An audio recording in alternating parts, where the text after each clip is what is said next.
La Cafetera es un programa de radio que se financia gracias a las aportaciones de los oyentes. Si te gusta el periodismo que defiende y sientes que te acompaña, hazte mecenas y ayúdanos. Infórmate en radiocable.com/mecenas. Buenos días, Cafetera. Soy Íñigo desde París, expatriado desde hace más de 20 años. Y os envío este audio, un poco tarde, pero os lo envío, para deciros por qué me convertí en mecenas.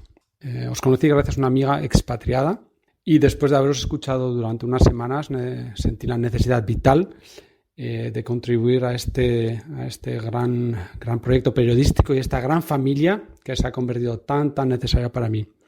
Por lo que muchas gracias y un gran abrazo, Cafetera. Son las 8:30 de la mañana. Las 7:30 en la Casa Museo de José Saramago, en Tías, Lanzarote. Buenos días, mundo. ¿Quieres un café? La Cafetera. Dirige Fernando Berlín. En el programa La Cafetera de Radio Cable. En una entrevista en Radio Cable. Durante 20 minutos en Radio Cable y dice todo lo que van a escuchar. Mañana en La Cafetera de Radio Cable. Radio Cable, que ha conseguido una auténtica primicia. Ha entrevistado esta mañana y ha conseguido situar esa entrevista y lo que le ha dicho en los titulares. Con María Navarro y Pilar de la Peña. COVID-19 vaccines must be considered a global public good. So let's make it happen. Only together can we end this pandemic and recover. All adult Americans will be eligible to get a vaccine no later than May 1. Las elecciones en la Comunidad de Madrid van a ser la primera etapa de la unidad del centro derecha en torno al Partido Popular. Yo llevo intentándolo 3 años, con los demás partidos de centro y de derecha. Si no lo han querido, lo haremos ahora por la base. Los españoles, por ahora los madrileños, podrán unir al centro derecha en la papeleta del Partido Popular para gobernar con mayoría absoluta en la Comunidad de Madrid. Y yo le diría a Teodoro García Egea, con el que también sigo teniendo buena relación, porque en esta vida yo creo que lo importante son las personas, le diría que escuche más a Mañueco, que escuche más a Moreno Bonilla, que también son el PP, que también creen en el proyecto del PP, pero que están teniendo una actitud totalmente diferente a la Dirección Nacional y a la señora Ayuso. Hace 17 años, el odio, el fanatismo, el desprecio a la vida y la voluntad de matar, de herir profundamente a una sociedad pacífica, tolerante, democrática y solidaria, el terror atacó nuestra convivencia.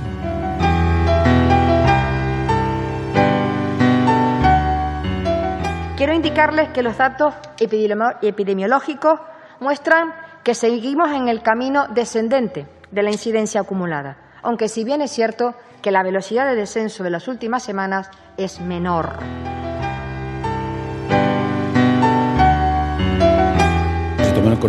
El Consejo Interterritorial afecta a todas las comunidades autónomas. Solo hubo una que no estuvo de acuerdo con las demás, pero es absolutamente vinculante.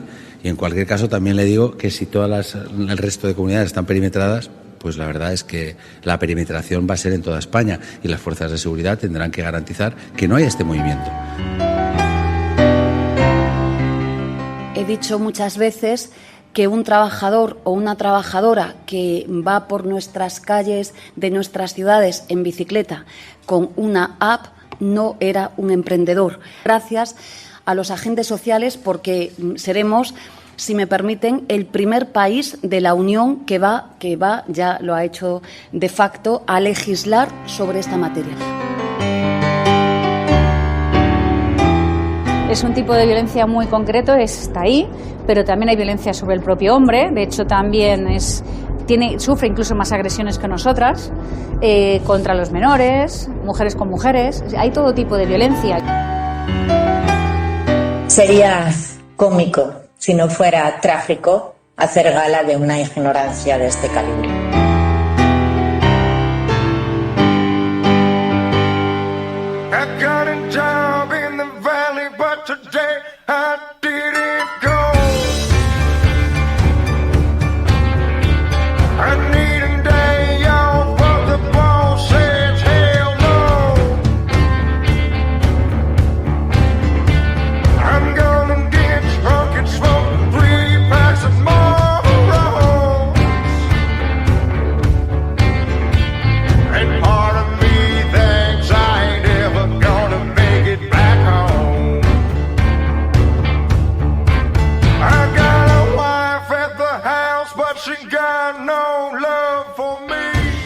buenos días, bienvenidos, bienvenidas una mañana más aquí a La Cafetera. Hoy es 12 de marzo de 2021 y vemos cómo el Partido Popular intenta sobrevivir a ese impacto que ha recibido por parte de esas mociones de censura en diferentes comunidades autónomas, pero sobre todo vemos cómo intenta apagar los incendios que sigue haciendo Isabel Díaz Ayuso desde la Comunidad de Madrid. Intentan justificar esa huida que ha hecho Isabel Díaz Ayuso convocando esas elecciones, cosa que no ha ocurrido en las otras comunidades autónomas, y intentan ahora pues justificar ese último movimiento de Isabel Díaz Ayuso, que sigue en el centro de la agenda política, también de la agenda mediática, y sigue dando que hablar.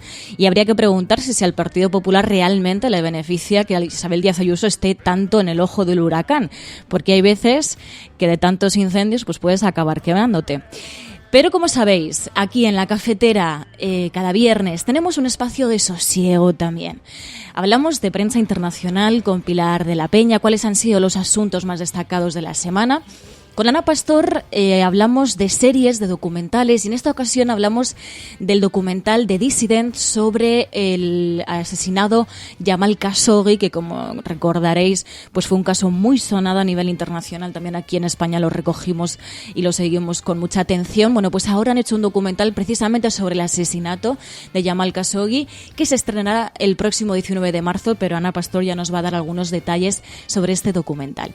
También en videojuegos, lo que vamos a hacer es hablar sobre una cosa que se llama las slot boxes, una herramienta que son una especie de caja sorpresa que puedes comprar, y hay quien incluso lo compara con nuevos casinos y con una nueva manera de introducir a la gente en el mundo de las apuestas. Por eso, en el hashtag de hoy, en el título del programa de hoy, hablamos también de ludopatía, de cómo puede afectar esta nueva herramienta a los usuarios de videojuegos, y lo vamos a hacer con Víctor Fernández.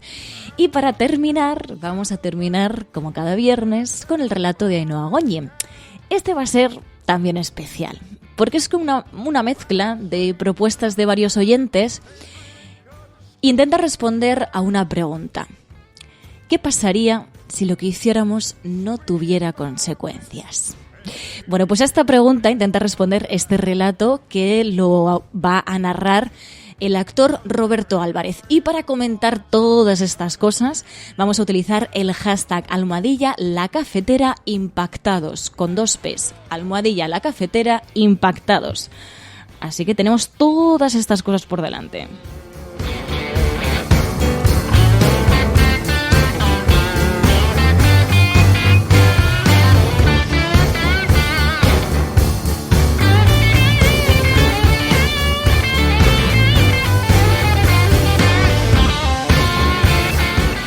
Pero antes de nada, antes de introducirnos de lleno en la piscina de la actualidad, vamos a empezar saludando a aquellas personas que os habéis levantado pronto, como cada mañana. Muy buenos días, Edi, Ceseoan, Enjoy the Silence, David Quirós, José, Alberto Martínez, también lo tenemos por aquí. También tenemos aquí a Beca, que hacía mucho que no te veía yo por aquí, no me habría fijado seguramente. Mamen Páez, también por aquí a Gaizka también, a Tania de la Fuente, a Montse Vilchez. Muy buenos días a todos y a todas. Y antes de empezar, pues recordar que programas como este son posibles gracias al esfuerzo económico de los y las mecenas, y en esta ocasión, como escuchábamos al principio, es también en parte gracias a mecenas como Íñigo, que nos enviaba ese audio de mecenas desde París, que lleva siendo mecenas ya hace mucho tiempo. Así que muchísimas gracias a aquellas personas que seguís cada mes haciendo ese esfuerzo económico para que la cafetera siga resistiendo y siga existiendo. Ahora sí, a todas, muy buenos días, muy buenas tardes o muy buenas noches. Comenzamos.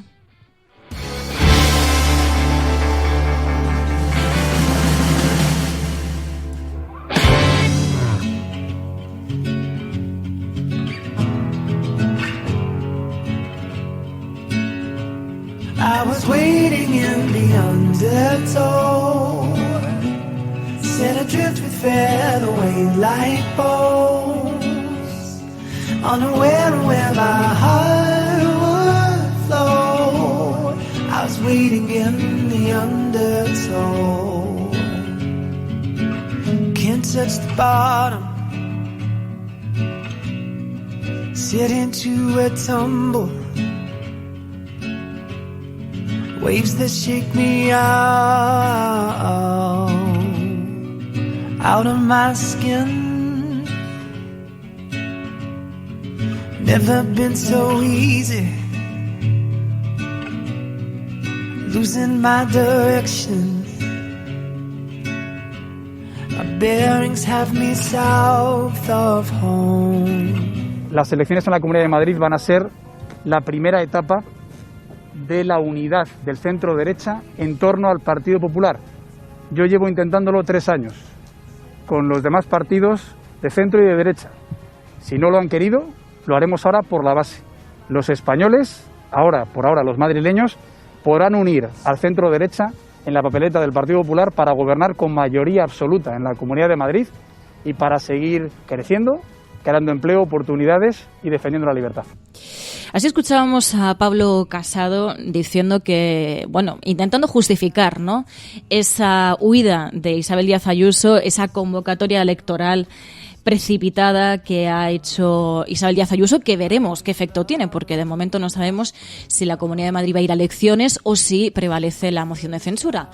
El caso es que Pablo Casado lo que intenta ahora es justificar ese último movimiento de Isabel Díaz Ayuso, que se ha quedado sola en todo esto, porque vemos que en otras comunidades autónomas, como en Castilla y León, de momento Ciudadanos sigue apoyando al Partido Popular y justificando la decisión de Isabel Díaz Ayuso. Para justificar la decisión de Isabel Díaz Ayuso, lo que hacen es escudarse en lo que ha sucedido en Murcia, ¿no? El caso es que las portadas llevan, sí, esta división, estos movimientos, estos posicionamientos de PP y de Ciudadanos. El diario ABC dice que las dudas de los diputados de Ciudadanos en Murcia hacen peligrar la moción y que la dirección del partido presentará a 4 de sus 6 parlamentarios ante el temor de que voten en contra. Presiona a esos 4 de los 6 parlamentarios ante el temor de que voten en contra. Luego también en el diario El País dicen: Ayuso empuja al Partido Popular a perder el centro o perder Madrid. Claro, esta es la cuestión, que es lo que hablábamos ayer. ¿En qué posición queda el Partido Popular después de este movimiento de Isabel Díaz Ayuso en la Comunidad de Madrid, que lo que hace es arrinconar al Partido Popular con Vox, porque ya ha roto todos los lazos con Ciudadanos? Según Pablo Casado, las elecciones en la Comunidad de Madrid pueden ser la oportunidad de que el Partido Popular consiga lo que no ha conseguido a nivel nacional, que es aglutinar todo el voto del centro derecha. Él confía en que sí. Yo creo que, claro, es la única carta que puede justificar este adelanto electoral, que es muy arriesgado para el Partido Popular porque, como decimos, le arrincona hacia Vox, cortando todo tipo de lazos con Ciudadanos. Y el diario El País lo interpreta así, de esta manera. Dice: Ayuso empuja al Partido Popular a perder el centro o a perder Madrid. Luego también es un tema de portada en el diario La Razón. Dicen: Ciudadanos pedirá la cabeza de Ayuso si tienen que pactar tras el 4 de mayo, que sería la fecha en la que se habrían convocado las elecciones en la Comunidad de Madrid, si es que hay convocatoria electoral. Y dicen que las grietas en Ciudadanos ponen en riesgo la moción de Murcia, o sea que también hay un debate interno dentro de Ciudadanos. Y en el diario El Mundo incluso llegan a entrevistar a la propia Isabel Díaz Ayuso, que dice: no podía continuar gobernando con la cabeza gacha. Pero claro, ¿cuáles son las consecuencias para la ciudadanía de este último movimiento de Isabel Díaz Ayuso? ¿Cuál es el precio de esta improvisación de Isabel Díaz Ayuso? Bueno, pues esto tiene consecuencias económicas y también sociales.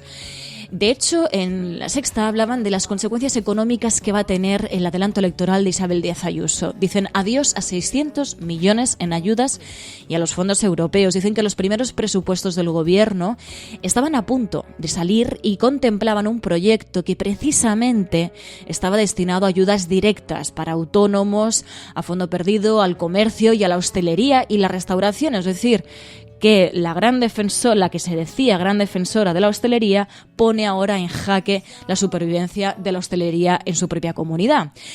Decían que este proyecto, como digo, contemplaba esos 600 millones destinados a empresas, pymes, autónomos y políticas activas de empleo.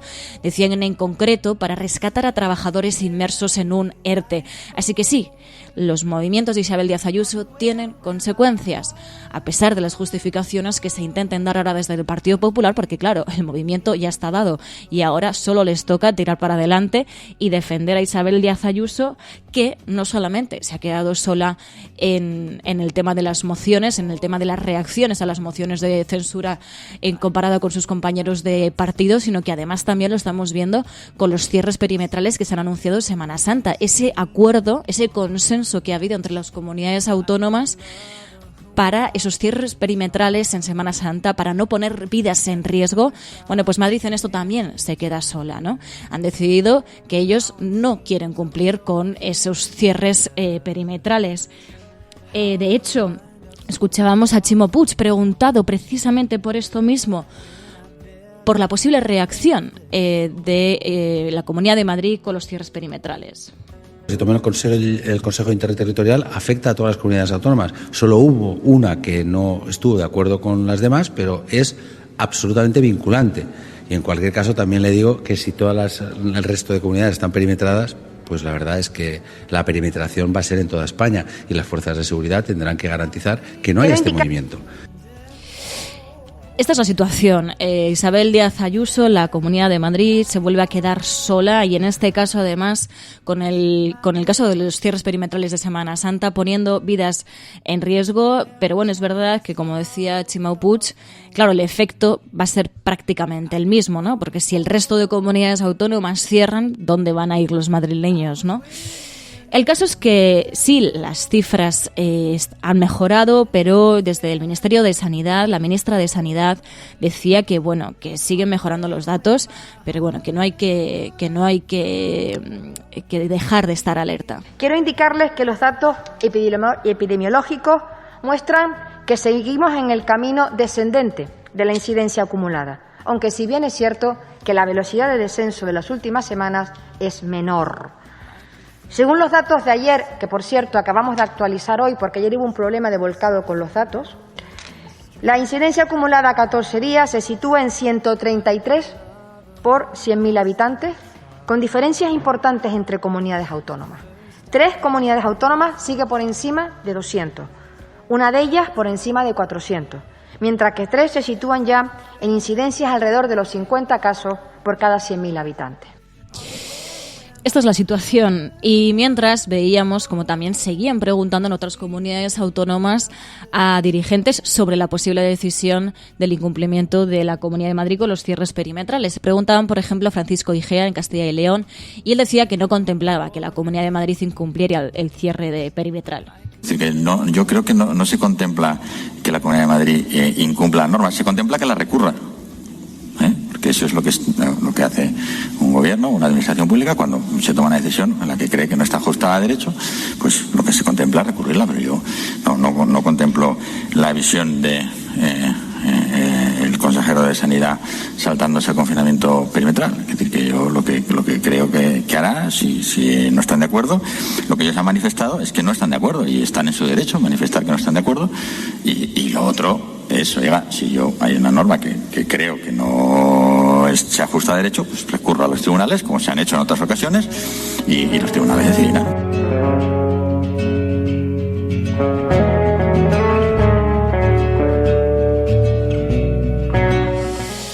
El caso es que entre los cierres perimetrales de Semana Santa y las mociones de censura no hay un buen clima entre la derecha. Arrimadas, de hecho, decía que, bueno, se dirigía a Teodoro y le decía que, bueno, que igual el Partido Popular lo que tendría que hacer es mirar más a otras comunidades autónomas, a dirigentes del Partido Popular de otras comunidades autónomas que no se están comportando como Isabel Díaz Ayuso y que, bueno, pues intentasen no hacer tanto caso a Isabel Díaz Ayuso y dejarse llevar por la improvisación de Isabel Díaz Ayuso. Todo el mundo está viendo ya la realidad, ¿no? Las cartas se ponen encima de la mesa, que hay un partido leal, un partido que incluso pudiendo presentar muchas mociones de censura y tal, no lo ha hecho.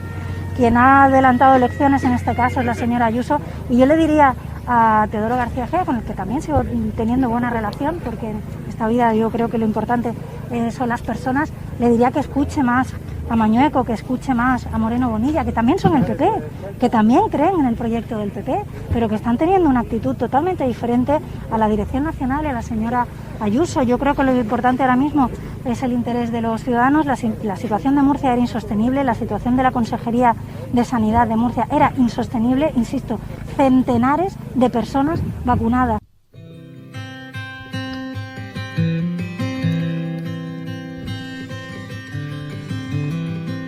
Y así está el clima en la derecha, y mientras también vemos cómo Ignacio Aguado sigue muy enfadado por el movimiento de Isabel Díaz Ayuso. De hecho, en La Sexta, en El Rojo Vivo, él mismo decía que él había hablado con Pablo Casado personalmente y le había dicho que no iba a haber moción de censura. Yo personalmente a Pablo Casado le he dicho que no iba a haber una moción en Madrid. Yo, personalmente. Durante estos últimos meses. El problema es que la señora Ayuso quería apretar el botón desde el año pasado, desde junio de 2020, quería convocar elecciones. Desde junio del año pasado quería convocar elecciones, pero como decimos, más allá de las divisiones de la derecha, el Partido Popular tiene que decidir si se deja llevar por Isabel Díaz Ayuso o si sigue otra senda diferente, y entonces, claro, se tendría que tomar ciertas medidas con Isabel Díaz Ayuso, ciertos distanciamientos con Isabel Díaz Ayuso. Pero es verdad que han pasado más cosas en España. Por ejemplo, la ministra de Trabajo ayer presentaba una ley que lo que va a hacer es regular a los riders. Como venimos diciendo aquí, hay una gran demanda porque se regulasen este tipo de cuestiones, y precisamente ayer insistía en la necesidad de que se tienen que tomar medidas. De hecho, hablaba de que así lo que hace España es ponerse a la cabeza en la Unión Europea en regular este tipo de trabajos, porque, como decía, no son emprendedores. De hecho, lo veníais diciendo, nos lo veníais diciendo desde varias informaciones desde hace muchísimos meses. Las quejas de los propios trabajadores están ahí y esto nos pondría a la cabeza. Luego también hemos tenido otros asuntos. Vemos cómo también a Castilla y León han llegado los primeros 10 menores migrantes procedentes de Canarias.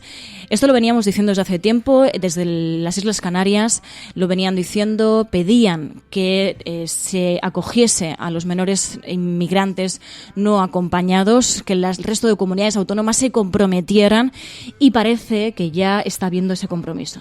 Ayer llegaron los primeros menores extranjeros no acompañados a la comunidad de Castilla y León.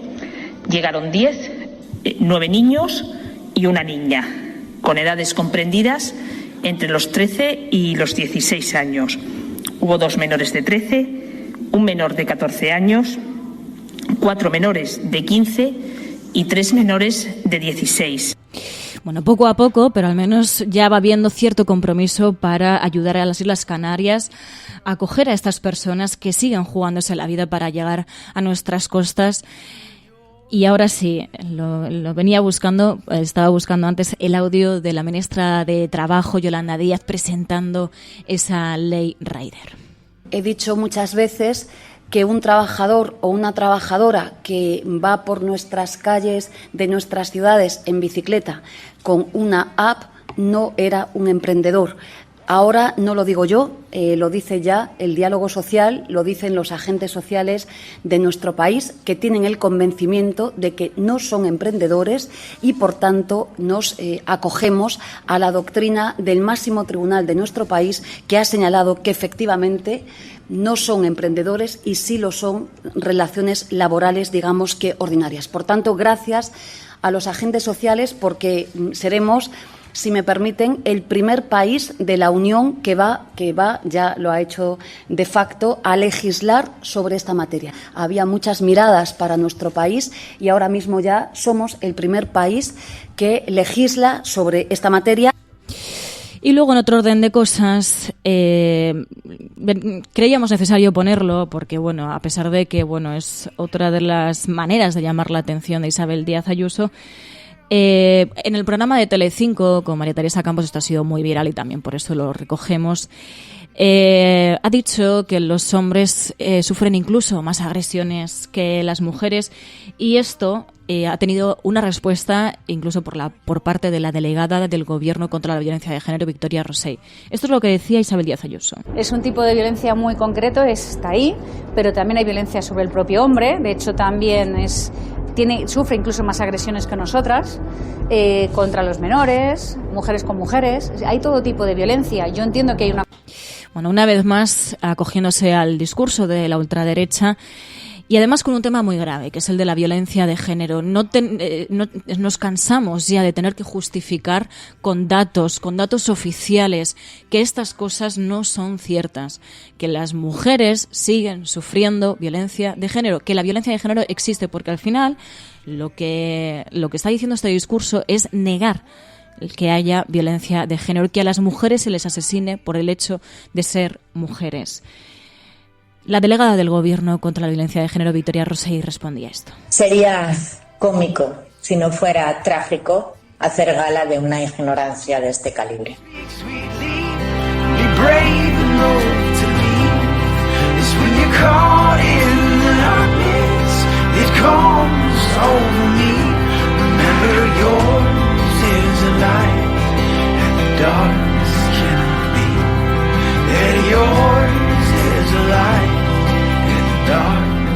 Hay criminales que proclaman tan campantes: la maté porque era mía. Así nomás, como si fuera cosa de sentido común y justo de toda justicia el derecho de propiedad privada que hace al hombre dueño de la mujer. Pero ninguno, ni el más macho de los supermachos tiene la valentía de confesar: la maté por miedo. Porque, al fin y al cabo, el miedo de la mujer a la violencia del hombre es el espejo del miedo del hombre a la mujer sin miedo.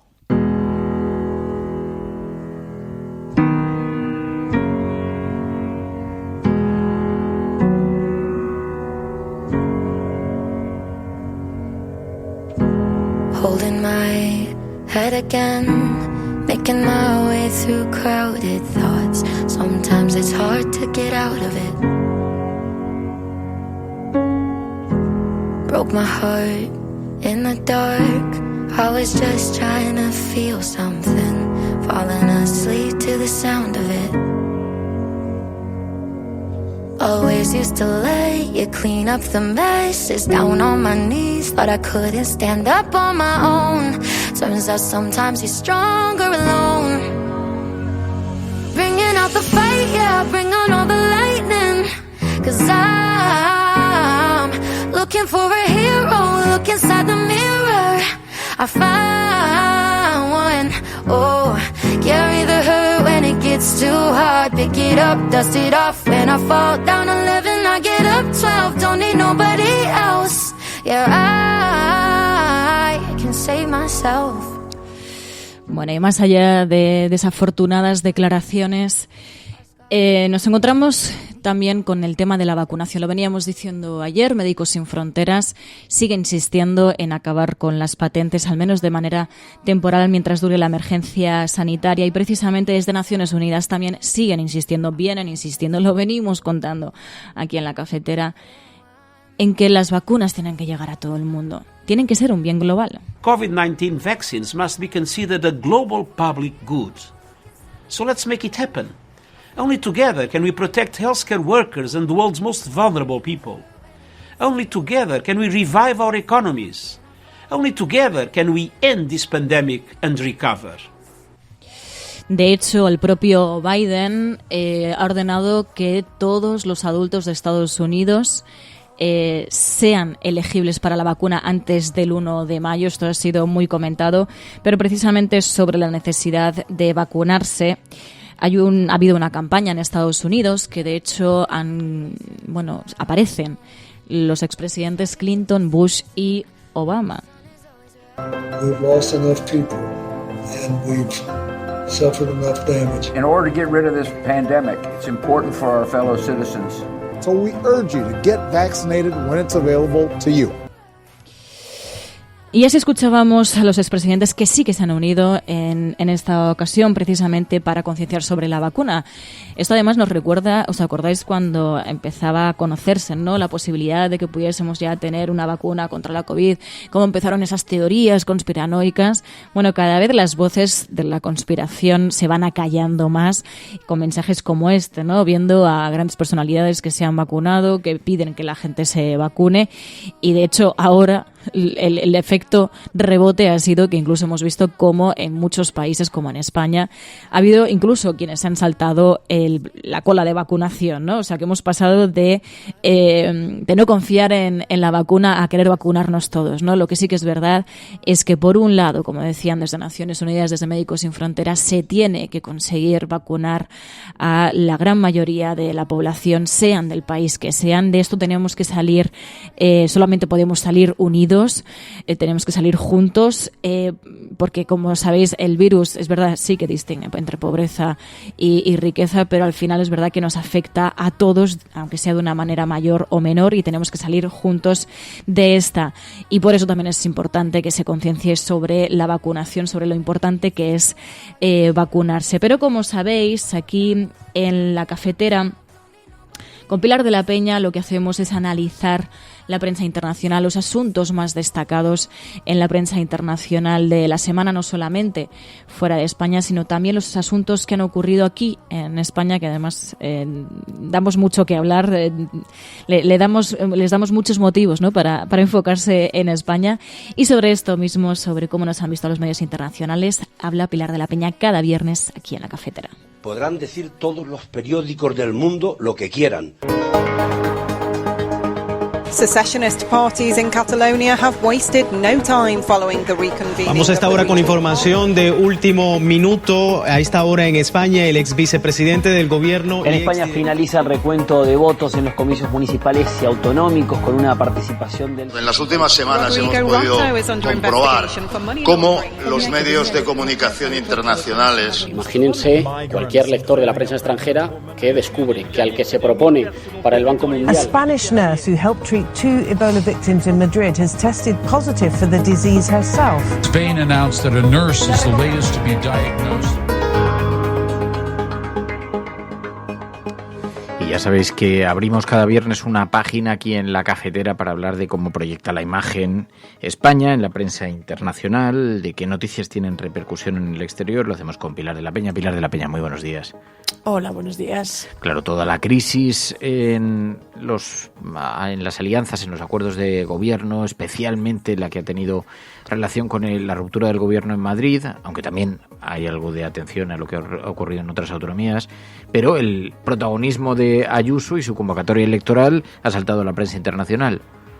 Sí, además con bastante repercusión, bastante más de la que podría esperarse para una crisis autonómica, ¿no?, que normalmente pues no tendría esta repercusión internacional. Sin embargo, el hecho de que está siendo protagonizada, o al menos liderada en una parte por Isabel Díaz Ayuso, es algo que es bastante pues noticioso en varios medios internacionales. Y he encontrado, por ejemplo, artículos en el Financial Times, en Bloomberg, en Le Monde, en medios estadounidenses, en Euronews, en Der Spiegel. Es noticia en numerosos medios.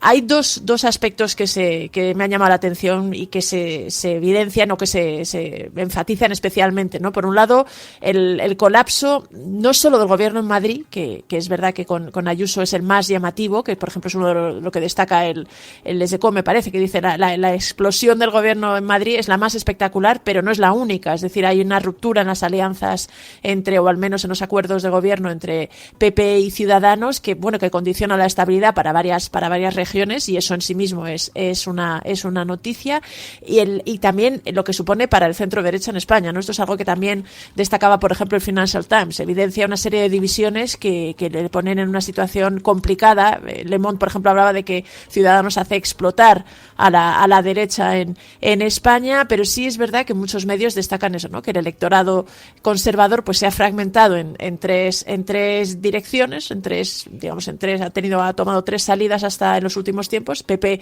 Ciudadanos y Vox, y esto les pone en una situación pues de cierta desventaja con respecto a Pedro Sánchez. Y este es otro de los análisis que, por ejemplo, hacía Bloomberg, que me llama la atención, que directamente habla de un regalo para Pedro Sánchez con la ruptura, sobre todo en Madrid, porque la alianza de Ciudadanos y el PP en Madrid pues era especialmente visible y bueno, se considera que es un pequeño regalo, un pequeño empujón para Pedro Sánchez. Además, esta fragmentación y a lo mejor que además lo que destacaban algunos medios, ¿no?, puede condicionar la capacidad del PP para formar gobierno en autonomías y a nivel nacional, y en este sentido puede ser significativo para España. Y luego, como te decía, también el hecho de que haya sido Díaz Ayuso es algo que también ha llamado bastante la atención, y de hecho algunos de los medios, por ejemplo los medios estadounidenses, donde he visto que se hacían eco de la crisis de gobierno, hablaban, incluso algunos de ellos como ABC News o el Minneapolis Star Tribune, hablaban de que la paladina anticonfinamiento de Madrid había visto caer su gobierno por la ruptura de la coalición, con lo cual sí que es verdad que se contribuye un poquito a esta imagen de Díaz Ayuso en el exterior. Además, también, claro, en estos días parece que todo ha quedado solapado, todo el 8M, la gran movilización por el Día Internacional de la Mujer, ha quedado solapado por esta crisis política, pero el 8M ha tenido bastante impacto también en la prensa internacional, ¿no? Sí, toda esta semana la verdad es que me he encontrado muchos artículos desde finales de la semana pasada, es decir, cuando se anunció la prohibición de las marchas por el 8 de marzo en Madrid. Eso pues fue recogido por medios como Reuters, como The Standard, del diario francés La Tribune, que destacaban un poquito. No entraban demasiado en los motivos o, digamos, en las consideraciones de digamos, la señalización por parte de la extrema derecha del 8M. Alguno lo mencionaba, pero no entraban en demasiados detalles, pero sí evidenciaban y resaltaban que, a pesar de que en España el movimiento feminista y el 8M había sido un gran catalizador y había protagonizado algunas de las manifestaciones y marchas más masivas de los últimos tiempos en España y a nivel mundial, pues en este año en concreto en Madrid se habían prohibido. Y luego el lunes lo que se destacó y llamó mucho la atención fue que, a pesar del veto, a pesar de la pandemia, que sí es verdad que se destacaba que el motivo para prohibirlos en Madrid había sido, o la excusa o la razón aducida había sido las restricciones frente al coronavirus, pues a pesar de todo las mujeres habían salido a la calle, habían desafiado tanto la pandemia como los vetos y habían pues celebrado este día, y sobre todo habían intentado reivindicar la necesidad de igualdad y de los derechos de las mujeres, ¿no? Varios medios pues destacaban que sobre todo en Barcelona había acogido es una movilización bastante numerosa. Reuters y la agencia turca Anadolu también destacaban que a pesar de las prohibiciones en Madrid también había habido pues manifestaciones, había habido mujeres que habían salido a la calle para reclamar sus derechos y por ejemplo ABC News, la televisión estadounidense, destacaba también y recogía el ataque a los murales y las denuncias de ataques por parte de la derecha al feminismo, ¿no? Y luego otra noticia que también me llama la atención con respecto, no está directamente vinculada, pero en cierta forma, es decir, no se refiere precisamente a las marchas del 8M, pero sí al movimiento feminista, que es el diario Libération, el diario francés, que se hizo eco de este incidente que sucedió durante la retransmisión a través de Facebook por parte de Radio Televisión Española de la gala de los Goya, y sobre todo de el momento de entrada de los actores y actrices en lo que se llama la alfombra roja, ¿no? Una serie de comentarios sexistas, incluso insultantes contra varias actrices, y eso ha provocado un artículo en Libération que hablaba incluso de sexismo a micro abierto y que destacaba, bueno, cómo estas situaciones se daban en España, un país que a pesar de todo había colocado los derechos de las mujeres y la lucha contra la violencia de género en el centro y en la vanguardia de la política, pero se seguían produciendo incidentes como estos. Además, claro, en unos días es que no han parado de ocurrir cosas. Hemos visto el levantamiento ha sido muy intensa. El levantamiento de la inmunidad de Puigdemont ha sido otro de los asuntos también que ha tenido una gran repercusión en la prensa nacional. La inmunidad de Puigdemont en el Parlamento Europeo. Y esto abre una vía para la extradición. Y claro, es un tema relacionado con Cataluña, con lo territorial, que esto siempre en el exterior gusta mucho. Sí, y que además es verdad que es una cuestión que suscita un gran interés, sigue suscitándola. La figura de Carles Puigdemont también pues suscita un amplio eco, sobre todo en Bélgica en concreto, donde sigue pues exiliado, y realmente ahí la prensa belga se ha hecho eco, pero en general he encontrado referencias sobre todo a la votación en el Parlamento Europeo que levanta la inmunidad en el New York Times, en la BBC, el Financial Times, Le Monde, en fin, en muchos medios de todo el planeta. Lo que ponen de relieve además es que la votación fue razonablemente, bastante clara, ¿no? En el sentido de que fue bastante amplio el apoyo, que además evidenciaba que tanto el Grupo Popular como el Grupo Socialista como los liberales habían votado a favor de levantar la inmunidad, tanto de Carles Puigdemont como de los otros 2 eurodiputados catalanes, Toni Comín y Clara Ponsatí. Y sobre todo la sensación y la lectura que hacían es que se abría una vía o se despejaba el camino para que España pudiera reactivar la orden de extradición. La mayoría de los medios señalaban que, a pesar de que ponían de relieve que esta decisión de levantar la inmunidad a Puigdemont podía facilitar que España lo lograra, pero todos advertían de que la extradición no está ni mucho menos cercana, ni es mucho menos segura, ¿no? Que seguía dependiendo, varios medios destacaban que seguía dependiendo de los tribunales belgas, y recordaban de hecho que también las órdenes del Tribunal Supremo aquí en España pues habían sufrido derrotas en Alemania, en los tribunales alemanes y en los tribunales belgas, y que muy recientemente, en concreto, un juez belga había denegado la extradición de Lluís Puig, con lo cual alertaban de que a pesar de que se ha levantado la impunidad de Puigdemont, pues no es evidente ni es seguro que esta extradición se vaya a producir. Pero lo que algunos medios también ponían de relieve es que lo que probablemente vaya a provocar es que Puigdemont vea seriamente reducida su movilidad, ¿no? En este sentido, que podría tener problemas si abandona Bélgica, y había algunos abogados y algunos analistas que advertían que, por ejemplo, los viajes que había estado haciendo a Perpiñán o alguna otra localidad europea, pues probablemente tendría que reconsiderarlos al levantarse esta inmunidad.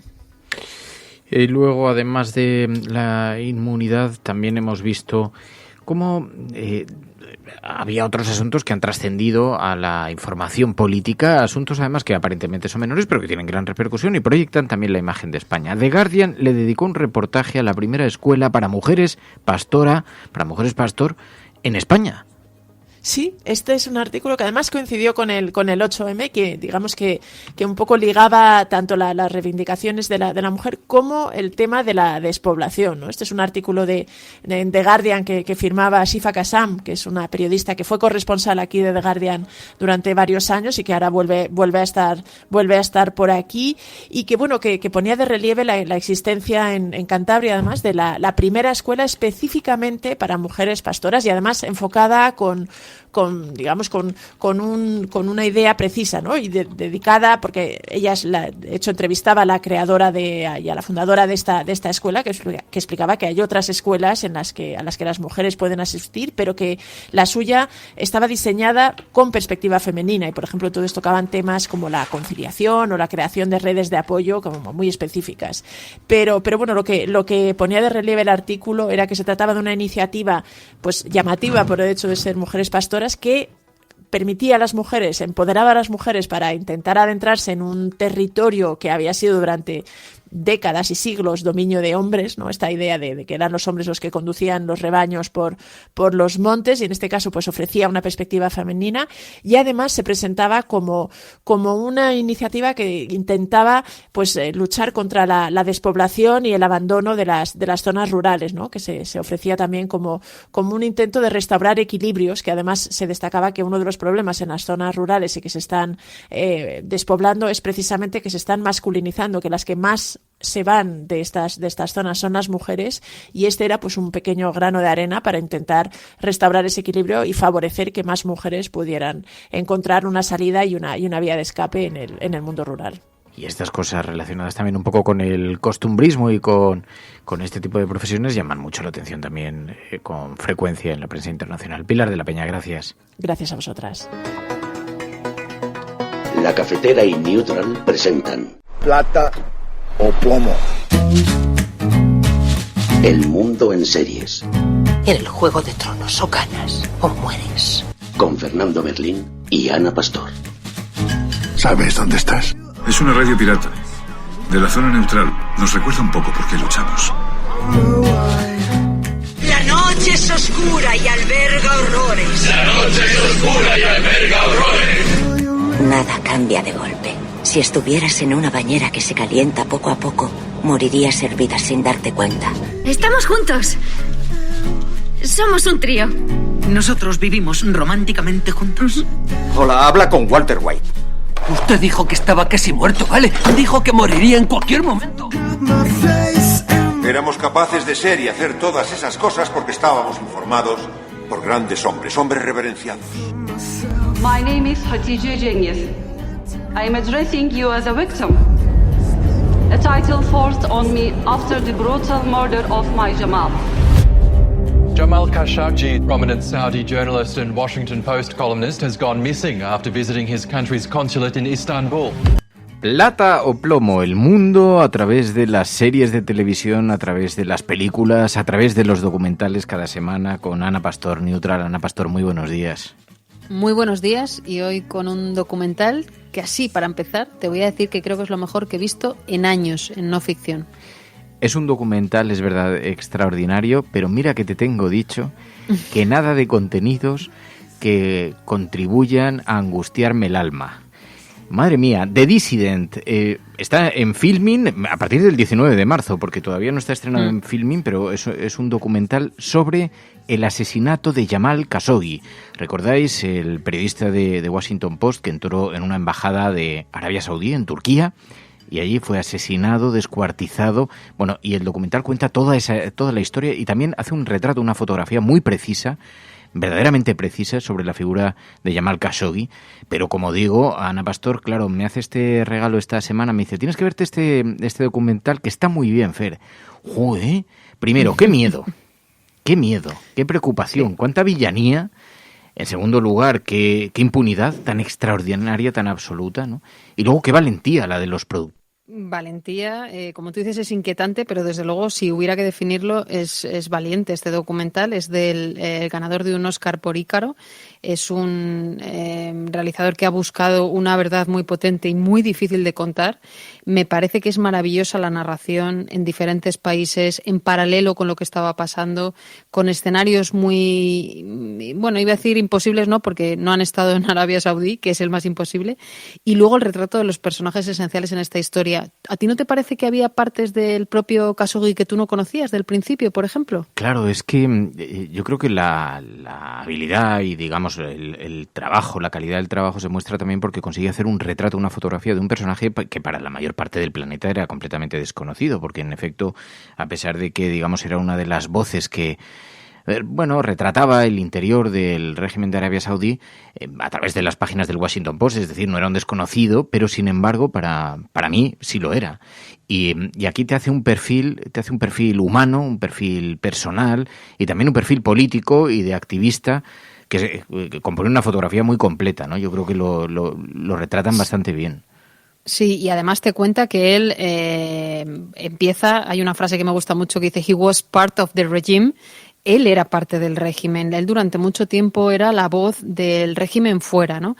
Él creyó, vamos a suponer que es así, que la sucesión allí en el trono saudita traería reformas para el país. De hecho, hay quien lo define en el documental como un reformista más que un disidente, ¿no? Y lo que pasó, y eso lo cuenta muy bien también uno de los de la CIA, y es que cuando muere el rey padre no elige a uno de sus hermanos o a uno de sus múltiples hijos, sino que elige en concreto a Bin Salman, que reconocido mundialmente por esos esfuerzos que estaba haciendo teóricamente por las reformas, se convierte en una referencia dentro y fuera en algunos ámbitos, lo digo con toda la precaución. Pero él le defiende públicamente y hay un momento en el que todo eso cambia. Él se convierte en un disidente y empieza a criticarlo. Y en paralelo al personaje de Jamal Khashoggi, digo personaje porque cuentan su historia y es todo real, hay otro, el de Omar, que es un chaval muy jovencito que está exiliado en Canadá y que sí forma parte de la disidencia también, sobre todo a través de las redes sociales, y cómo se conectan ambas historias, ¿no? Cuando se conocen, cómo se conocen y por qué. Y es el hilo conductor, digamos, de todo. Claro, el documental ha conseguido imágenes policiales del interior de la embajada que son inéditas, de la habitación donde fue asesinado, fotografías exclusivas, entrevistas, materiales que no se habían visto nunca, con testimonios de primera mano, nunca vistos, con responsables de los servicios secretos, ha tenido acceso. Y no solamente en el contenido, en la parte, digamos, también estética, es muy, muy, muy, muy innovador. Y además trata diferentes cosas. Trata la figura de Khashoggi como activista, como periodista, que se va convirtiendo poco a poco en el activismo, pero pro-democracia, apoya las primaveras árabes, el discurso, además, que le convierte en enemigo de Arabia Saudí, el discurso en un inicio ni siquiera es especialmente crítico. No. Habla de ampliar libertades en materia de libertad de expresión, etcétera, etcétera. Pero poco a poco eso se va complicando hasta que se alinea con esos otros disidentes que están fuera de su país, y ya sí empieza a participar más activamente en la creación de opinión pública, sí, en la movilización a través de las redes sociales, el activismo a través de las redes sociales. Por eso el documental, yo diría que retrata como varias cosas. La figura de Khashoggi, también la parte tecnológica del despertar de las primaveras árabes y cómo se conforma la opinión pública a través de las redes sociales y cómo Arabia Saudí trata de controlarlo con su propio mecanismo interno para controlar la opinión pública a través de Twitter, de las redes sociales. De eso también habla el documental, que es estremecedor absolutamente. Y luego de que en el corazón de Europa se puede asesinar ni más ni menos que alguien que está en la nómina del Washington Post, que entre y sea descuartizado en una embajada, que sea retransmitido en directo, que obviamente recibían órdenes de un ente superior. Es estremecedor el relato que hace, porque abarca muchas y muy diferentes cosas, ¿no?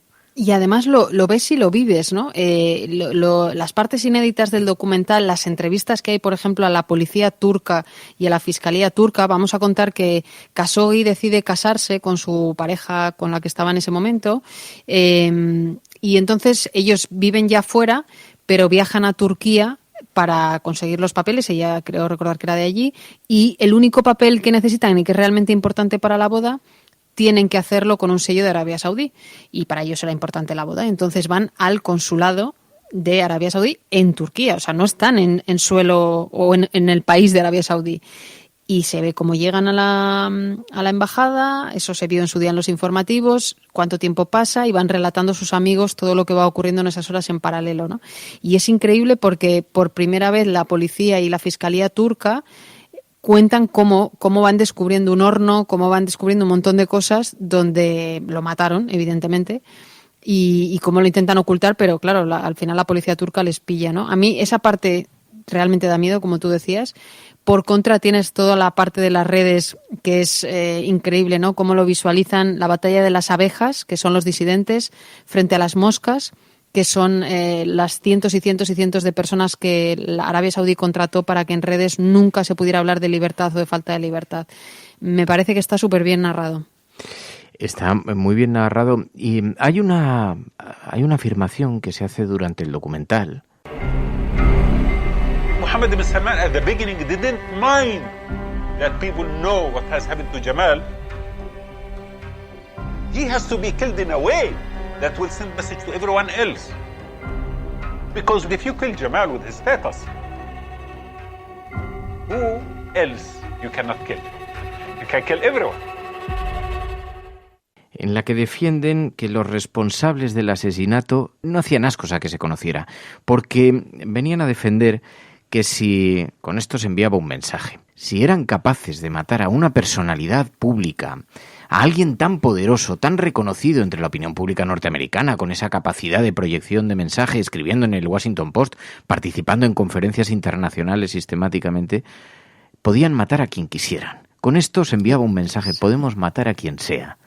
Y la verdad es que en la atmósfera del documental, yo no sé si a ti te ha pasado, pero yo cuando he terminado de verlo, he terminado con un escalofrío, porque además otra de las cosas que revelan es la estrategia de espionaje a través de los teléfonos móviles, que afectó al propio Jeff Bezos, al propietario de Amazon, que fue pirateado. Esto relatado por un tipo de Naciones Unidas, Es escalofriante la capacidad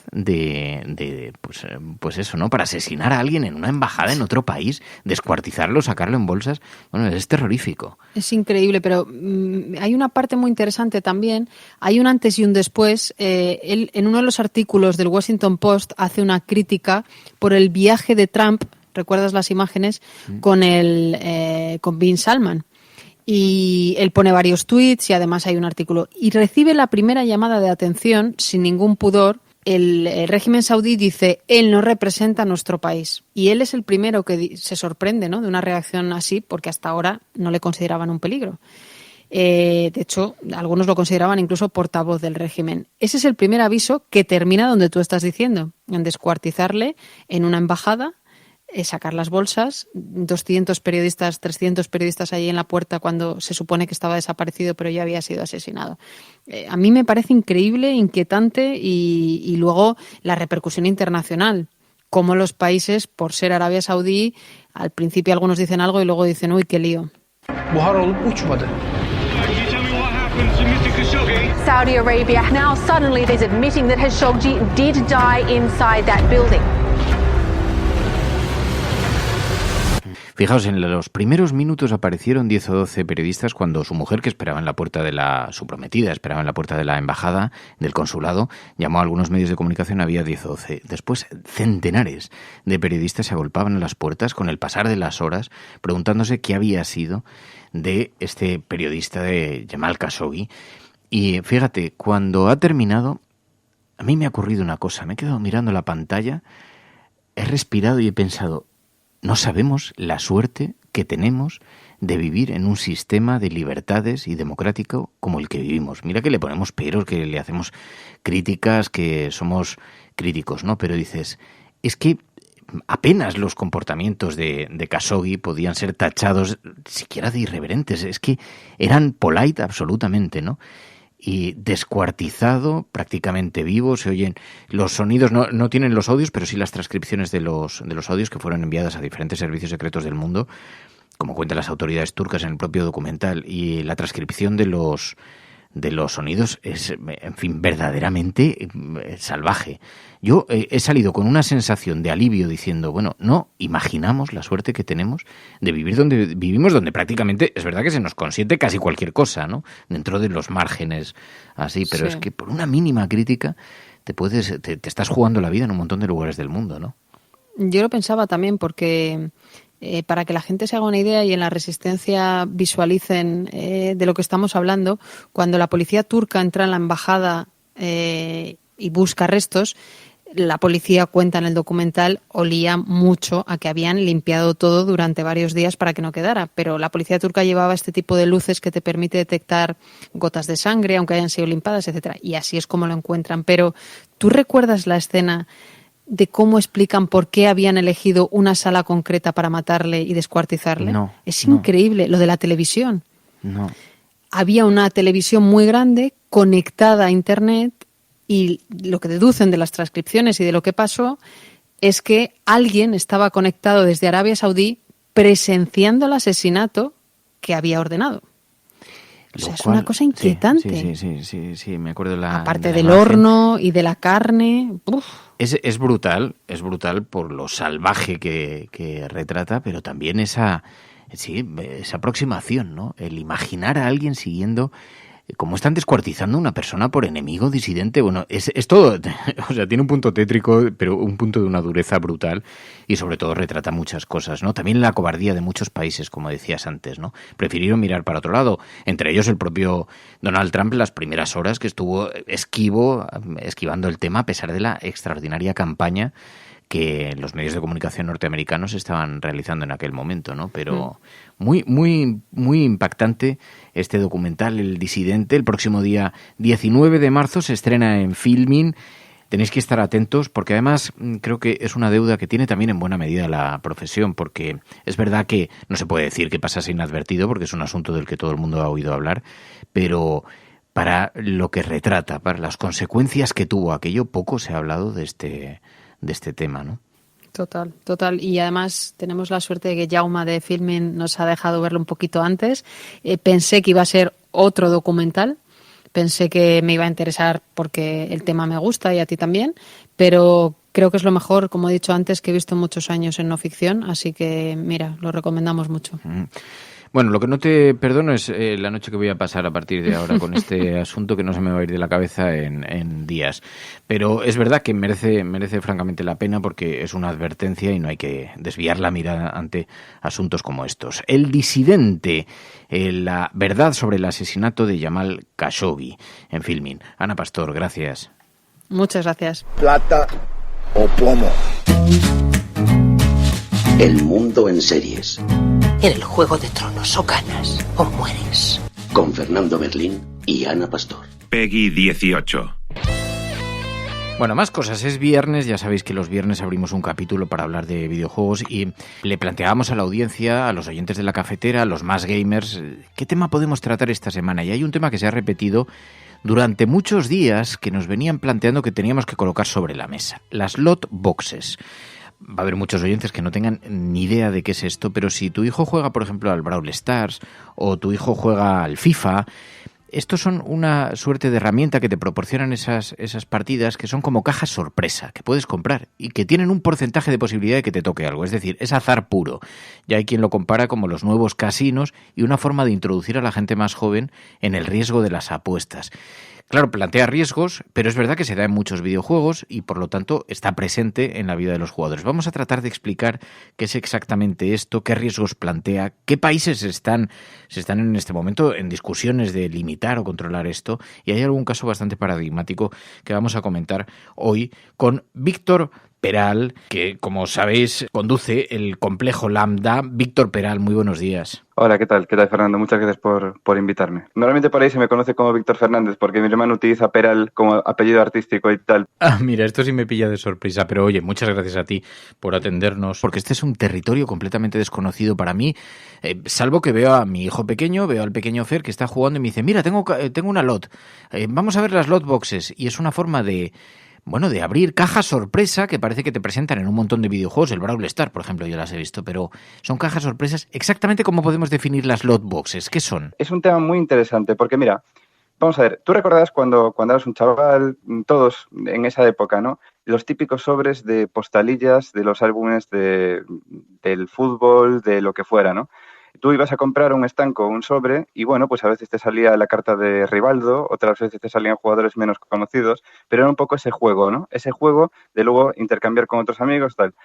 En el mundo de los videojuegos para móvil concretamente, este concepto se ha puesto de moda desde hace bastantes años y supone una auténtica mina de oro para muchas empresas.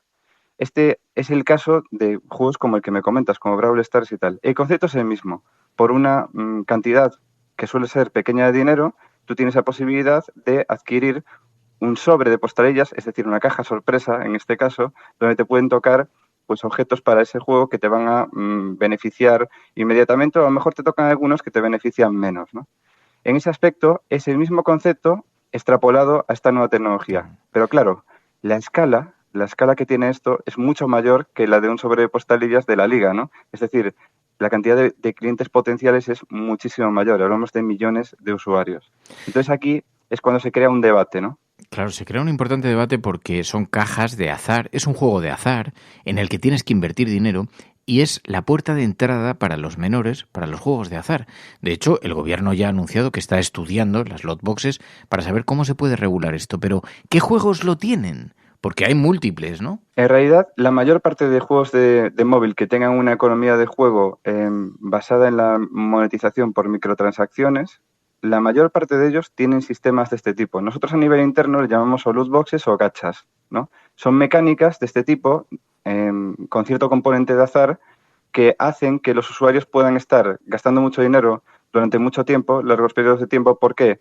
Porque no hay certeza de que tú vayas a conseguir lo que quieres, ¿no? Evidentemente, nosotros a nivel interno solemos trabajar con porcentajes de probabilidad de que aparezcan ciertas cosas, ¿no? Evidentemente, los objetos que son más valiosos son más difíciles de conseguir y los objetos pues más simples son muy fáciles. Claro, aquí la cuestión está en que esos porcentajes normalmente pues muchas compañías por autorregulación, por transparencia, los publican. Hay ciertos países, como comentabas, en los que ha habido ya este debate o se está produciendo y obligan a las compañías a publicar estos porcentajes. Pero la cuestión está en que es algo que está todavía muy en el aire y el mayor peligro que tiene es que induce a ese tipo de efecto psicológico de la ludopatía, ¿no? Es muy difícil de controlar esto en el sentido de que, bueno, las compañías se pueden excusar efectivamente en que esto, cada uno pues es responsable de entender que es un juego nada más, pero en la mente de un niño es muy diferente. Pero claro, aquí se produce un segundo debate. Claro, ¿qué dicen las compañías también? Bueno, pero un niño tiene acceso a una tarjeta de crédito. ¿Cómo es esto, no? Entonces, claro, es muy difícil porque yo lo veo con el pequeño Fer y nosotros tenemos una máxima que es no gastamos dinero en los juegos. Los juegos, si son gratuitos, son gratuitos. Otra cosa es que compres un juego íntegro una vez, pero no se gasta dinero dentro del juego. Eso está prohibido en casa, ¿no? Pero los críos no entienden la diferencia. Es verdad que, claro, si un crío tiene acceso a un teléfono móvil o consigue pequeños regalos de sus padres que no terminan de entender la tecnología y le dicen, venga, 7 euros para esto, venga, vale, pues compra la loot boxes. No entienden muy bien tampoco los padres, que es el problema, que en muchas ocasiones están jugando a juegos que ni siquiera hemos abierto nunca el resto de los mortales, ¿no? Sí, y la verdad es que, vamos a ver, siendo totalmente transparentes, no existe tampoco un movimiento en la industria que trate de ser, pues eso, más informativo, más transparente con esta información, ¿no? Es decir, digamos que la industria se siente cómoda en el sentido de que, bueno, esto está funcionando, está dando dinero. A los principales tiendas, tipo Google, tipo Apple, les beneficia porque las microtransacciones son beneficiosas para ellos por el porcentaje de royalties que se llevan. Y entonces, por el momento, no es que dentro de las propias empresas haya un superdebate. Hay algunas que se están autorregulando, pero la realidad es que, evidentemente, esto puede ser un problema que induzca a niños, pues eso, a tendencias ludópatas, ¿no? Y aquí la cuestión es que hay varios países que ya se están planteando, pues, o prohibirlo o regularlo, ¿no? De hecho, en los últimos años, países como Alemania o Suecia se están interesando mucho por esta regulación. Hay otros países que hasta ahora, por ejemplo, Reino Unido, tenían una perspectiva más de, bueno, la autorregulación de las empresas y tal, pero bueno, ya sabemos cómo termina esto, ¿no? Entonces aquí, claro, la cuestión es que es un debate complejo porque las empresas se escudan en que un niño no debería tener acceso a una tarjeta de crédito, pero la realidad, el uso real de cómo funcionan estas cuestiones es que, por ejemplo, tú para entrar en la tienda de Apple, antes era así, no sé si sigue siendo así, te obligaban a meter una tarjeta de crédito para crearte una cuenta. O sea que hay una contradicción en la propia industria, ¿no? Es un tema muy complejo. Es un tema complejo porque, en efecto, hay muchos intereses comerciales. Claro, la industria también lo mira y dice, bueno, pero esto es lo que siempre han sido los sobres de cromos, pero a la vez se ha sofisticado tanto, además implica a los pequeños, además hay mucha gente que no tiene esos filtros, pero bueno, sí que hay países que se están planteando limitar y controlar esto, ¿no? Sí, así es. Y de hecho, te diré que hay dos enfoques para las empresas, ¿no? Las empresas que aplican este tipo de contenidos, porque es una máxima actualmente en cierto tipo de juegos, ¿no? Forma parte del diseño de producto. Entonces hay empresas que se plantean el asunto de las loot boxes como algo muy light, es decir, algo que complementa, pero que no sustituye al 100% una economía de juego, y hay otro tipo de productos, otras empresas que se enfocan a que toda la economía de juego gire en torno a esas cajas loot, ¿no? Claro. Es como decir, estás obligado de alguna forma a entrar en ese juego si quieres progresar. En otros, bueno, si te esfuerzas mucho, con tiempo puedes conseguir lo mismo que obtendrías en esas cajas, pero dedicando más tiempo a ese juego. Ya te digo, en este aspecto las compañías ese punto de ética no lo tienen muy definido. Porque, a ver, honestamente, desde dentro, yo trabajo en una empresa que se dedica a esto, lo hacemos de la forma más ética posible, ¿no? Pero es muy liviano ese velo, ¿no?, que cubre pues esa parte de ética con la parte que no lo es. Y lo cierto es que probablemente sí que haga falta una regulación, ¿no? Hablamos fuera de antena de la cuestión de China, que efectivamente China se ha planteado pues que se muestren públicamente los porcentajes de aparición de ciertos elementos. Esto, desde mi punto de vista, es un parche. Un parche porque el usuario que vaya a abrir objetos de cajas loot, especialmente si es un niño, no va a pensar en los porcentajes que tiene que toque una cosa u otra. Va a pensar que va a ganar y entonces va a seguir comprando estos sobres de postalillas modernos, ¿no? Hay un caso paradigmático que se ha producido en los últimos tiempos que está suscitando mucho debate, el EA-Gate.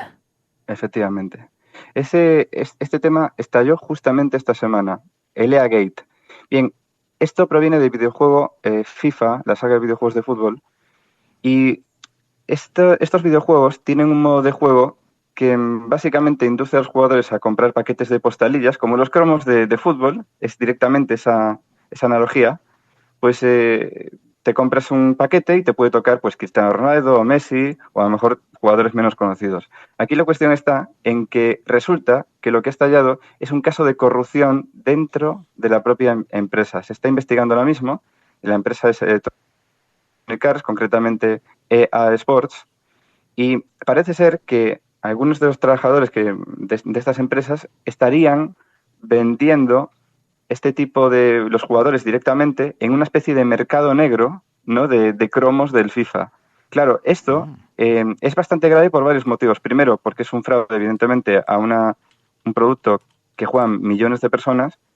Y segundo, porque eso desbalancea totalmente lo que es la idiosincrasia del juego. Si tú estás jugando online y te enfrentas a jugadores que van dopados, ¿no? Porque han comprado en el mercado negro ciertos cromos, van a tener siempre equipos mejores al tuyo y te van a ganar. O sea que es, por una parte, algo que es muy turbio a nivel de empresa, ¿no? Que esté pasando un mercado negro, y segundo, pues que está perjudicando al resto de jugadores, ¿no? Sí, lo vemos en algunos medios digitales. EA-Gate explota la polémica por la venta ilegal de cartas en el FIFA Ultimate Team, y dicen que es una investigación que está conduciendo la propia compañía, una investigación interna, pero sin embargo, por ejemplo, en la prensa británica lo vemos en diferentes medios, en The Mirror, ha tenido incluso repercusión en grandes medios porque, en efecto, podría suponer una estafa que hubiera afectado a centenares de personas. Pero bueno, como veis, si tenéis un hijo que está jugando este tipo de juegos a través del móvil, juegos inocentes, inocuos, pero tenéis que supervisar un poco también qué tipo de gastos y qué tipo de ofertas le están haciendo, porque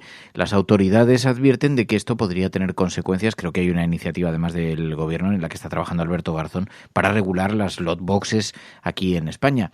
Tiene ese peligro, ese riesgo que advierten los expertos. Puede ser la puerta de entrada para la ludopatía. Bueno, mientras tanto, en todo caso, es verdad que también es una forma más de entretenimiento y que tiene, pues, claro, oscuros.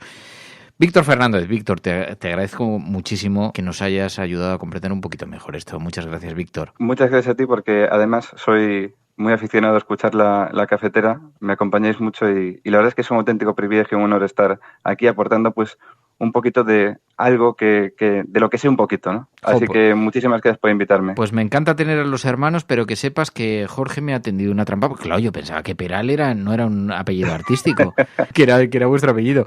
Pero bueno, ya ahora entiendo No te preocupes, Fernando, porque existe esa confusión habitualmente entre nosotros dos en otros ámbitos, ¿eh? Pero bueno, para tu tranquilidad te diré que yo me apellido González Berlín y que todo el mundo me plantea que me llamo Berlín, lo cual me da algún problema en una frontera, porque siempre, claro, ya me he acostumbrado tanto a mi apellido autorizado que no me acuerdo que tengo otro apellido primero. Víctor, gracias de corazón. Muchas gracias a vosotros. Hola, cafeteros. El tema de las cajas de luz es un tema complicado y necesita ser regulado. ¿Por qué? Primero, porque estás pagando por un servicio que consiste en que igual tienes la oportunidad de que te salga algo. En países tan extraños como China se ha empezado a regular incluso. Así que nosotros deberíamos de regularlo también como se regula el resto de juegos de azar en nuestro continente. Y segundo, porque es la entrada en el mundo de las apuestas, por así decirlo, de muchos chavales adolescentes que empiezan jugando a juegos gratuitos y empiezan invirtiendo pequeñas cantidades en conseguir o no un objeto que puede ser una skin, o sea, una modificación de la apariencia del personaje. Y claro, empiezas a entrar en una dinámica que al final pues se te van las perras por ahí como cuento risa, que dice aquel. Y nada, yo me parece que debería ser regulado y debería ser regulado bien. Aparte de que además, no sé, es una actividad nueva y como todas las actividades nuevas que ya está sentada, ya tiene ya una extensión, necesita una legislación. Buenos días, cafetera. Yo voy a hablar desde mi experiencia de trading card game, de juegos de cartas competitivo, en mi caso Yu-Gi-Oh!, a pesar de que he probado también Magic y Pokémon, porque yo me he negado en rotundo a participar de estas prácticas. de las loot boxes. No tengo ningún videojuego que las contenga. Pero los trading card game tienen más o menos las mismas particularidades. Y me explico. Gobiernos como China tuvieron que decretar para videojuegos como League of Legends o Counter-Strike Global Offensive un ratio que se fijase el ratio de obtención de las rarezas de estos productos de contenido aleatorio. Así se sabría entonces una skin legendaria cuántos sobres necesitarías y por lo tanto cuánto dinero necesitarías para adquirir una carta de esas. Otra cosa es la carta que tú quieras. Pero en el caso de los sobres y cajas de sobres de cualquier trading card game, si tú le das la vuelta ya va a venir directamente el ratio de aparición de esas rarezas en el sobre y en la propia caja de sobres. Lo único que no se va a saber, lógicamente, es el contenido. Y aquí es a donde voy. Porque los vendedores, generalmente, de este tipo de productos, abren cajas en cantidades industriales y de esta manera lo que pueden determinar es el ratio de cada carta en concreto. De tal manera que si tú, por lo que sea, no te quieres atrever a comprar cajas hasta que te salga, que es lo lógico, lo que haces es que o bien la puedes comprar a tocateja, que es lo que suele hacer la mayoría, o bien lo que hago yo es esperar a que la reimpriman y la bajen mucho más de precio, aunque tenga que esperar meses e incluso años. Pero esto no se puede hacer en un juego de cartas. Por ejemplo, en un FIFA esto no se puede hacer, o en un Call of Duty, porque cada año va saliendo un producto de estos, con lo cual tienes que pasar por caja y con lo cual no es tan factible de comprar y de vender. Es un desperdicio de dinero. Buenos días, cafetera, soy Jorge Peral. Hoy me gustaría hablaros de un juego que salió hace unos días y que lo está petando. Se llama Loop Hero. Y de momento, este juego es exclusivo para PC.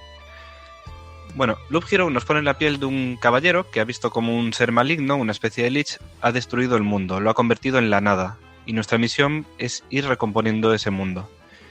La manera de jugar es un poco complicada de definir porque mezcla varios géneros. Roguelike, estrategia, juego de cartas.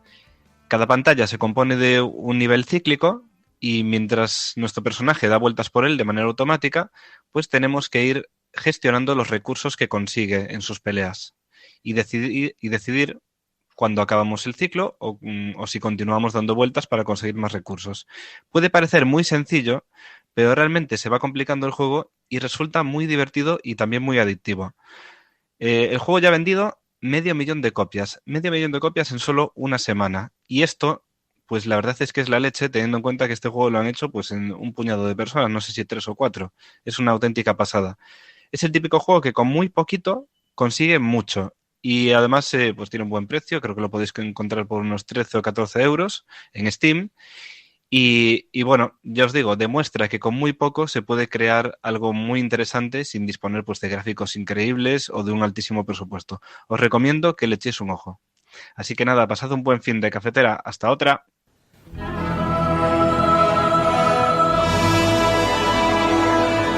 La Cafetera es un programa de radio que se financia gracias a las aportaciones de los oyentes. Si te gusta el periodismo que defiende y sientes que te acompaña, hazte mecenas y ayúdanos. Infórmate en radiocable.com/mecenas.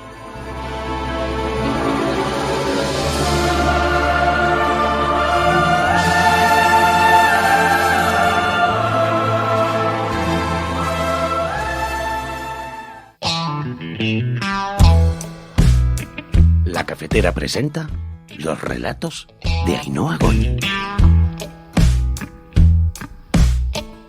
Viernes de cuento, viernes de relato, ese tiempo en el que, bueno, conocemos la historia de alguno de los oyentes de la cafetera y que Ainhoa Goñi reconvierte en relato literario. Ainhoa Goñi, muy buenos días. Muy buenas, ¿cómo estás? Ahí estoy muy asustado con la propuesta de hoy. Estoy a la vez que seducido porque hoy Ainhoa Goñi trae un nuevo experimento hasta los micrófonos de la cafetera. Una innovación radiofónico en versión relato. Que cuéntanos en qué consiste exactamente. Sí. A ver, la culpa, como siempre, se la voy a echar a los oyentes porque me escriben constantemente cuando se hacen los relatos los viernes y me plantean distintas ideas. Entonces, realmente es una mezcla de varios bueno, de varios oyentes, porque, bueno, comentamos muchas veces las noticias, la actualidad y hablamos de, bueno, de cosas como qué harías si no tuviese consecuencias, ¿no? ¿Qué decisiones tomarías o qué habrías cambiado del pasado, ¿no? Entonces, hablamos de esas cosas y se me ocurrió exactamente plantear una cosa así.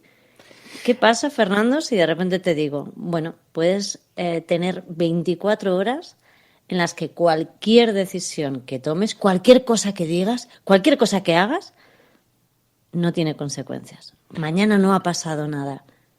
Ahí me asusta un poco la propuesta. No sé, creo que me quedaría bloqueado, me quedaría con los pies enterrados en plomo. Pero te voy a decir, porque no sé, digo, a ver si no va a ser verdad. Pero además es que Ainhoa Goñi plantea esto con un juego que la propuesta es maravillosa. Veréis, ha escrito 2 finales, pero solo vamos a escuchar uno de ellos. Y todo va a depender, es como lo de elige tu propia aventura, de la decisión sin consecuencias que decida tomar Roberto Álvarez, el actor. Roberto Álvarez, muy buenos días.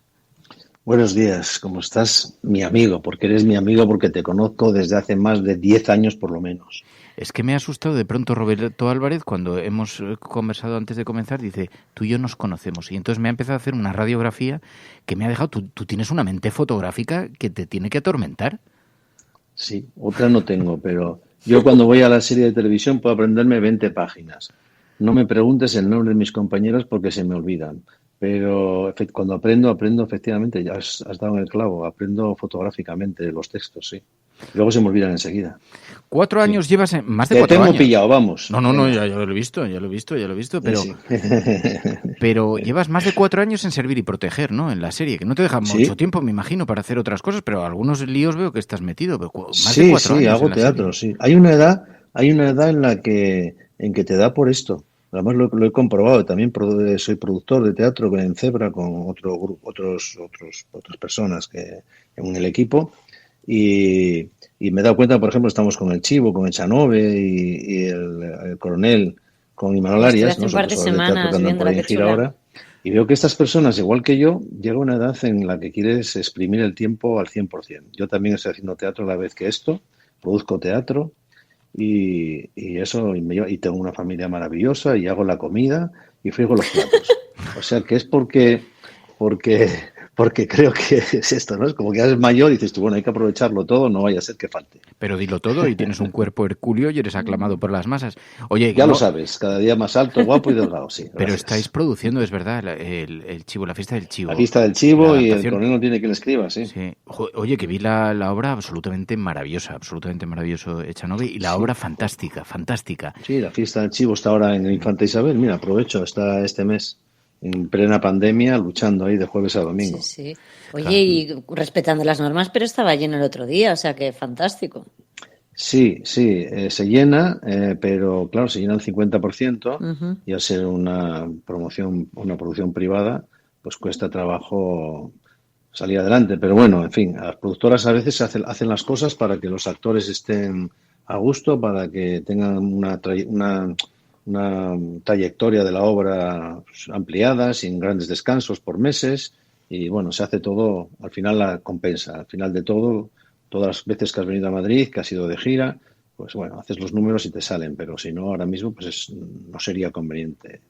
Te salen, pero con grandes dificultades. Tenéis una vocación extraordinaria, quienes os dedicáis al mundo del teatro, porque en este tiempo tan difícil, que lo cómodo sería quedarse parados a la espera de a ver cuándo cambia. Tú mismo estás de gira con Intocables, ¿no? Sí, estoy de gira con Intocables, sí. Mira, al final a los actores nos da por dirigirnos al público, para decirles que bueno, que no es esta cosa de quejarnos ni pedir al público mayores esfuerzos lo que está haciendo, porque hay que pensar que cualquier señora de la limpieza de un hotel está viviendo unas condiciones económicas muchísimo peor que cualquier actor, ¿no? O sea, un montón de profesiones, digamos, necesitadas de apoyo social. Pero yo y bueno, y Manolo, en fin, todos a veces paramos la función al final y lo que les decimos al espectador es que son ustedes admirables, que son maravillosos, que muchísimas gracias por venir, sin más. Y esto es una cosa que está sucediendo ahora en esta pandemia, porque cuando te subes al escenario y terminas la obra y escuchas los aplausos, no puedes llegar a creer que haya personas todavía tan aficionadas que en estas circunstancias pues acudan a vernos, ¿no? La gente del teatro es muy fiel, está muy necesitada de este acto de compartir emociones que significa una obra de teatro, y el agradecimiento es enorme por nuestra parte y la admiración por ellos, sí. Es que los espectadores nos hemos refugiado en la cultura, en el arte, de todas estas angustias que hemos estado viviendo. Hemos buscado vuestro refugio, vuestro ala, para meternos debajo. Es así, es increíble, pero ¿sabes? Yo lo he vivido en otro lado, lo he vivido de espectador. Nada más acabar el encierro, ¿no? De los 3 meses famosos, lo primero que hice fue hacer el teatro y me sentí... lo primero es ir a tomar unas cañas, ¿vale? Fue lo primero, salir a una terraza, por Dios, y tomar unas cañas. Pero ya una vez desahogado con el tema cañas, ¿sabes? Ir al teatro, que hay, bueno, pues hay unas medidas de seguridad del carajo. Fui al Español a ver con lo bien que estábamos de La Ferretería, que era una comedia preciosa, y tuve una sensación orgásmica de placer, de reposo, de una sensación de que ahí estaba sucediendo algo importante para mí como persona, como ser humano, ¿no?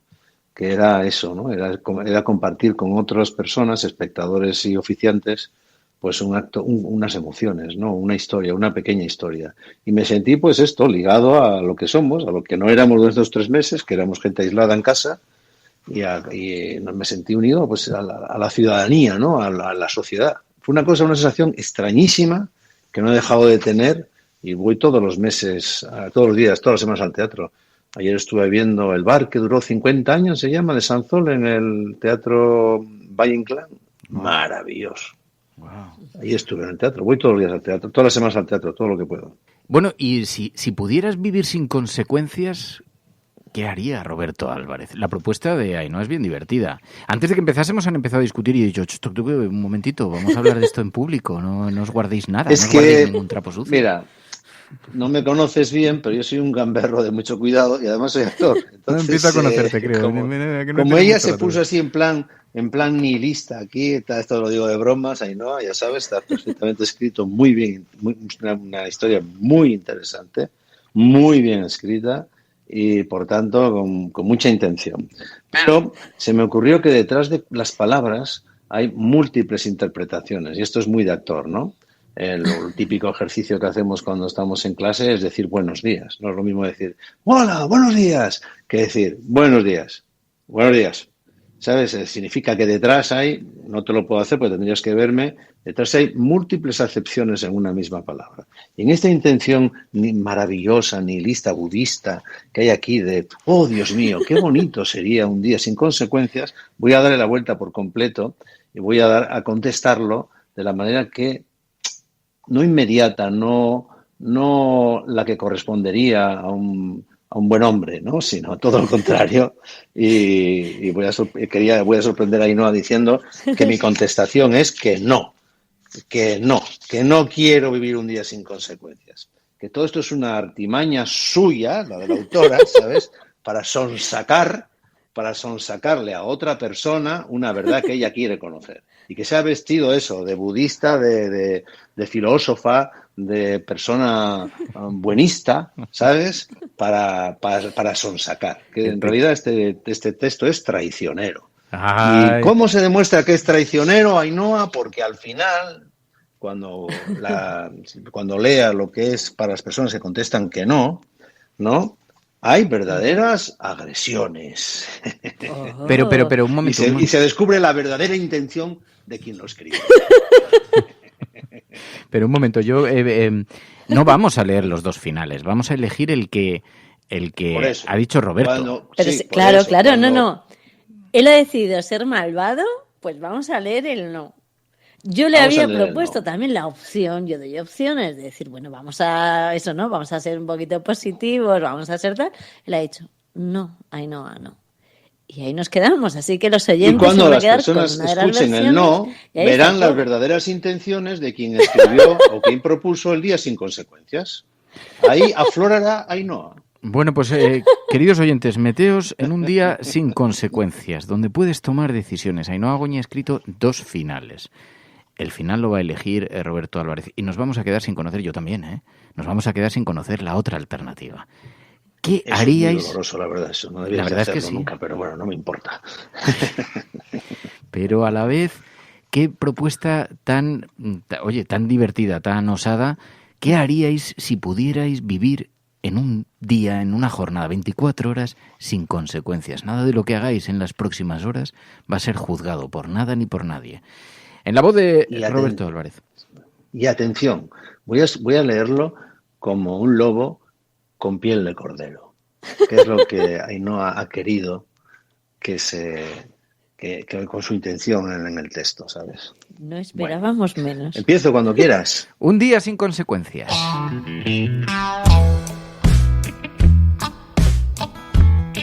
Confiesa, ¿qué harías si no tuviera consecuencia? ¿A quién besarías? ¿A quién le dirías te quiero? ¿Qué cosas contarías? Dime. ¿Qué secretos confesarías por primera vez? Yo hoy te propongo eso. Hoy tienes carta blanca. Te cuento, este es el trato. Nada de lo que digas tendrá consecuencias. Nada de lo que hagas hoy será tomado en tu contra mañana. Y aunque todo lo que digas tiene que ser cierto, mañana no tendrás que mantener nada de lo que digas, porque quiero que por fin me digas las cosas. Necesito la verdad. Te doy un pase, una tregua, una noche de asilo. Te regalo 24 horas de verdades, 24 horas para que te olvides de tus miedos, para que te confieses ante mí, para que salgas de tu cueva. 24 horas donde ser tú, sin que tu pasado te quite la sonrisa. 24 horas para ser tú, conmigo. Este encuentro tan particular necesita un nuevo vocabulario. Te propongo que mañana no exista. Tampoco nombraremos las cosas que no hicimos y las que no haremos. Pero se puede decir lo siento, las veces que haga falta.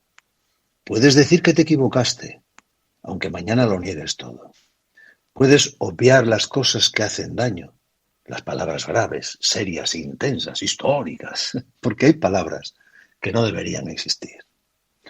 Consecuencias. Qué palabra tan fea, ¿no? Obscena, obstinada. Esa palabra siempre me recuerda, atenta a las consecuencias. Qué carga, ¿no? Tan de futuro, tan de mañana, tan de para siempre. Yo te propongo una nueva palabra. Te propongo una palabra que defina esta relación. Apréndetela, porque lo va a inundar todo. Quiero que llene hasta el último hueco que nos une y nos separa, que nos roza, que nos invade, que nos penetra. Es una palabra ligera, bonita. Es una palabra alegre, que suena a confesiones a medianoche y a besos robados. Apréndela. Marquemos esta historia. Sin consecuencias, sin consecuencias, sin consecuencias. Lo sé. Habitualmente son dos palabras, pero en esta realidad que he creado, en este mundo paralelo al que te invito, ya no son dos versos sueltos. Ya no usaremos estas palabras por separado, no nos fustigaremos con ellas, no sufriremos su significado, disfrutaremos de su sentido, solo tendrán significado juntas, porque en nuestro mundo las cosas serán sin consecuencias. No significa que podamos ser otros porque eso no tendrá consecuencias, significa que tenemos una oportunidad única para ser nosotros mismos. Significa que podemos quitarnos las capas, desnudar los miedos, eliminar los disfraces y respirar. Significa que puedes ser esa persona que ocultas, ese ente encerrado que nunca ve la luz, ese ser que no enseñas por miedo al día de después. Sí, por miedo a las consecuencias. No es generosidad. Este pase de gracia no es un regalo para ti. No lo es, aunque lo parezca. Este paso es un regalo para mí. Me estoy regalando tu yo sin mochila, tu yo perfecto sin miedo al pasado y sin daños eternos. Me regalo tu yo irreal, tu yo si no te hubiera dañado la vida y tu cabeza asustada no dominase tus decisiones. Me he ganado tu yo en calma después de tantos días de estragos, ¿no te parece? Este regalo lo hago para mí. Me regalo un tú que no existe para tener un tú que no me haga daño. Porque necesito tener un momento de tregua antes de volver al ocaso. Necesito liberar a la bestia y cerrar tu jaula.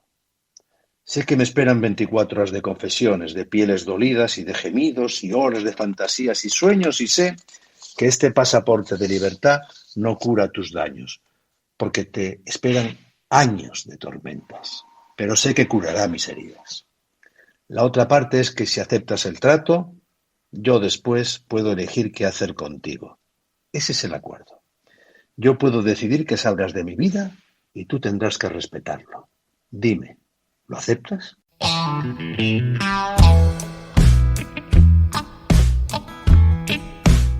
Mi contestación es que no, porque quien ha escrito esto en realidad lo que quiere es sonsacar algo de alguien, quiero interpretarlo así, que algo que le ha pasado, que le ha hecho daño y que la otra persona oculta. Entonces se ha vestido de filósofo, de literato, probablemente será una escritora, periodista o algo así, que no ha escrito, ¿sabes? Con la intención de, vamos a vivir un momento nihilista de contárnoslo todo, ¿no? No te preocupes, no va a tener consecuencias. Fíjate cuántas palabras bonitas, con cuántas palabras se ha adornado toda este momento sin consecuencias, para que ahora me cuentes la verdad. Y la otra persona, en este caso yo, contesta que no. Y entonces el autor dice: sabía que dirías que no porque eres cobarde, porque prefieres las tinieblas a la luz, porque ver la luz es conocer cada uno de tus defectos, es darte cuenta de tus golpes, de tus heridas, de tus descolchones. Y tú no quieres arreglar esos pasos del tiempo, esas heridas traicioneras. No me has pedido una noche de asilo, me has dicho que no a la tregua, me has dicho que no quieres hacer un trato. Te vas a ir igualmente, con o sin trato, pero sin trato no hay vuelta, no se regresa, nada quiero de ti. Así que ahora sí, yo debo dejarte. Ahora sí seré yo el que te diga adiós, porque yo sí he decidido salvarme. Y te diré adiós, amor. Tras esta confesión a fuego lento, yo he pactado en silencio mi despedida. Me quedaría, pero yo quiero seguir viviendo sin consecuencias.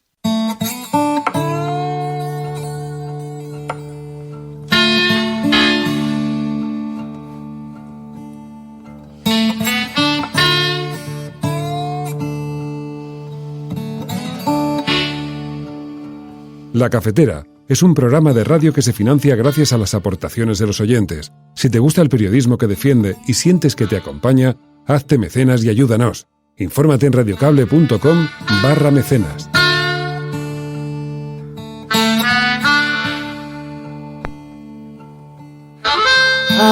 This time